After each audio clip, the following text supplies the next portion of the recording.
नमस्कार बंधुरा welcome to my channel. आज निये चले एसेछि एकटा नतून रेसिपिटा हलो एकटा माछेर और एटा हलो आलू बेगुन दिए गुड़जावाली माछेर झोल। एते आरो किछु देवा आछे, तो जानते होले देखते होबे सम्पूर्ण रेसिपिटी। तो चलुन देखे नेওয়া যাক रेसिपिटा। प्रथमे एखाने आमी 4 टुकरो माछ निये निয়েছি, दुटो माछके हाफ हाफ करे।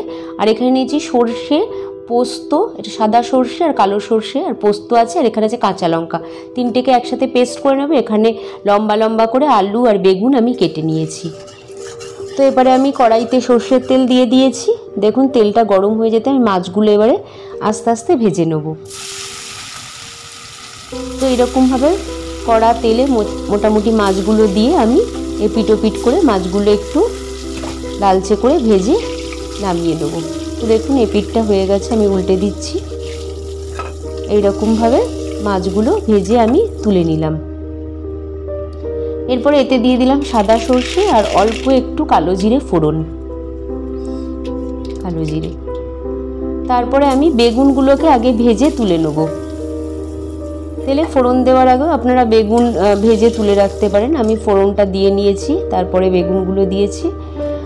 এরপরে আমি বেগুনটা লাল লাল করে একটু ভেজে তুলে নিলাম। এরপর আমি লম্বা করে কেটে রাখা আলুগুলো দিয়ে দেবো কড়াইতে। দেখুন আলুগুলোকে একটু লালচে করে এপিট ওপিট করে ভেজে নেব। তারপর আমি দিয়ে দিলাম পরিমাণ মতো নুন, হলুদ আর এই পেস্টটা। দু রকমের সরষে মানে কালো সাদা আর পোস্ত আর কাঁচা লঙ্কা, এই দিয়ে পেস্টটা হয়েছে। তো আমি পেস্টটা দিয়ে একটু কষাতে শুরু করলাম। দেখুন মোটামুটি কষে গেছে।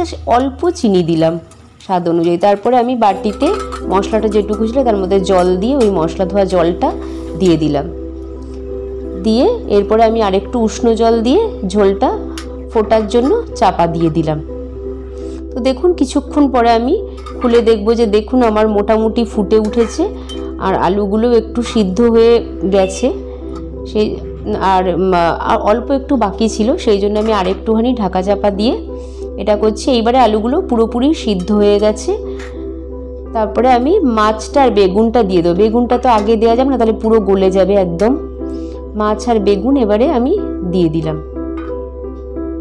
দিয়ে এবারে কিছুক্ষণের জন্য ঢাকা দিয়ে রাখলাম। দেখুন এবারে ফুটে উঠেছে একদম আর অলমোস্ট রেডি হয়ে গেছে। তারপর আমি কাঁচা সর্ষের তেল নামানোর আগে দিয়ে দেবো। আর দিয়ে দেবো একটু কুচনো ধনেপাতা। ধনেপাতা নেবে হাতেই একটু কুচিয়ে নিলাম। দেখুন এইবারে আমি কুচনো ধনেপাতা দিয়ে আর একটু ঝোলটাকে ফুটতে দেবো। দেখুন আমার হয়েই এসেছে আর আমি স্ট্যান্ডিংয়ে দিয়ে রাখলাম।